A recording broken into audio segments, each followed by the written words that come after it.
Coach was, how was Joel able to come, look so bad when he was going off, and what happened that he was able to come back and play so well? Yeah, obviously, they assessed him at halftime, and there was, no swelling, no damage, none of that kind of stuff. They wanted to, both of them said it should be okay to try it, and he wanted to try it in the second half, and he was okay. Now we'll have to, again, just like we do everybody, but every game we'll have to make sure we assess it again tomorrow morning and see what happens. But, he saw him, he looked fine. So it was the knee that was Same knee, bothered him? Yep. Okay. Dave, what did you think of the job Tobias did defensively on one Banchero? Awesome, right? Really worked hard, right? He really worked hard. I mean, you look at his kind of numbers, they look good, but the 7 for 24 really stands out. I thought he just worked and, got him to take some tough shots and just kept staying with it. I mean, he's tough and he'll take you to the basket. He's physical, but I think he got him into some areas where, we made him take some tough contested shots and Tobias just kept working with him all night long. It was good. Great job by him. Is that something that, like, you've noticed with him, like, from the beginning up until now, just the work he's put in or been on the defensive end, like, the whole year? I mean, listen, I think that's really key for us because he's kind of our one guy with kind of size and strength at that position.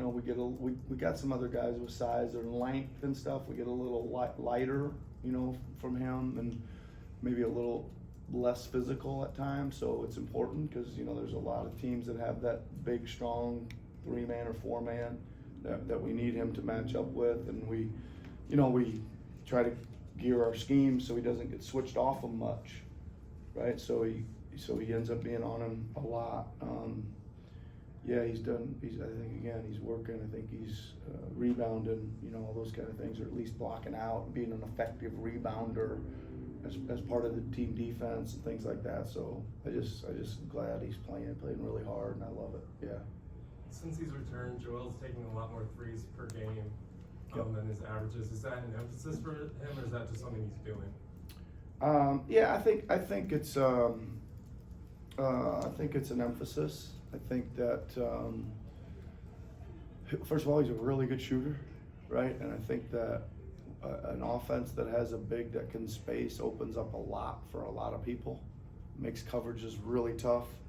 And I think again, you see some of those downhill layups by Kelly or Tyrese, or a lot of those are caused because they won't kind of come over, and they got to get a little bit more worried about him hitting them for three, right? So yeah, it's good. He's a really good 3-point shooter. So obviously we want him to take more. Well, obviously was playmaking a ton in the first half, especially. Yep. Is that sort of when you sat down with Joel after taking the job Yep. about what this has to look like to make a deep run? Is this an example of maybe what your vision looked like together? Yeah, I mean, again, I tell you, like, we work on this stuff like every time we have practice. It's one of our focal points of what are we doing, where they're coming from, and who's cutting where, and who's respacing and all that stuff. So it's really good to see. Like, the first one of the game was Tobias feed, cut right to the rim, get it right back and lay it in. You just got to be able to make them pay, I think, either at the rim or with a 3-ball if they're going to send 2. So I thought there were conceptually, we did a lot of good things with that, cutting, spacing, catching and shooting, etc. And I think there was a good variety of where Joel was. Right, I think even late in the game we finally posted him on the block. We did it 3 or 4 times in the first half, and obviously they were doubling. And it's almost like we hadn't done it for so long. They almost like were late on their scheme that they had put in. So I think it's good that just kind of goes to the versatility of the things, different things he's doing. Yeah. Coach, you've been talking about April, May, and June Yep. since back in October. Yep. I know you don't want to get ahead of yourself, but to be undefeated so far in the month of April, are you a Really? little proud Are of we? the way? How many is it? 3? Well, it's 7 since March 31st, Oh, so 6 in Pretty April. good. Yeah, let's keep it going. Now we're, we're just, I said before the game, we're trying to win each night, and we'll play these guys as many minutes as we need to, whatever we feel the game calls for, and we'll use whatever we got to use defensively or offensively to try to get a win. We'll try to do the same thing on Sunday. Milton, playing 5 minutes, you mentioned Yep. he wanted to increase his minutes, so where are things at with him physically? Well, I thought he looked fine physically.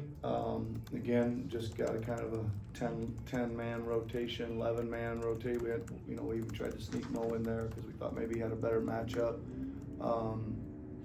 Just again, I thought Kelly was playing so well, Tyrese was playing so. I mean, just sometimes it's hard to get him in there. Certainly would love to sit here and say Melt got 15 minutes again tonight like we planned, but it just didn't happen tonight. But I thought he looked good, moving good.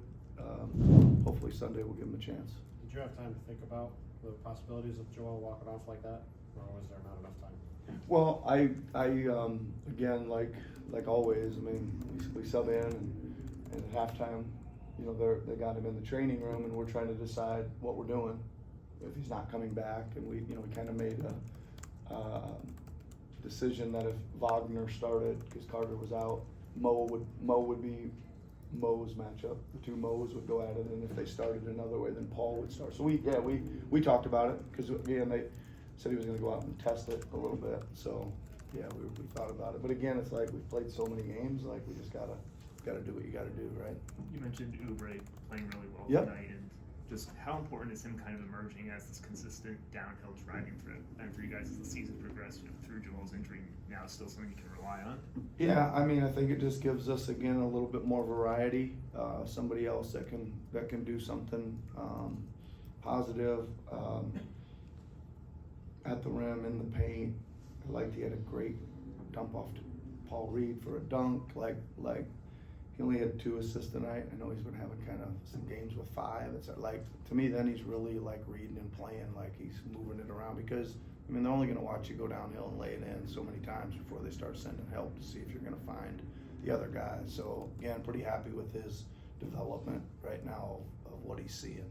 I know it's That's what early, I know it's early to say this, obviously you're just done tonight, but how much is Sunday are you gonna be in tune with what's going on in other matchups? And how might involve where you're gonna play your guys in the sense of minutes and all that going forward, because you may play Wednesday night as opposed to the next weekend. I don't think it'll matter too much. Okay. I think we'll again treat it as a must-win game. We're still trying to condition some guys. I don't think it'll matter too much. That's my answer for you right now. Just keep the rhythm going. Okay. Yep. Thanks, Coach. Okay, everybody.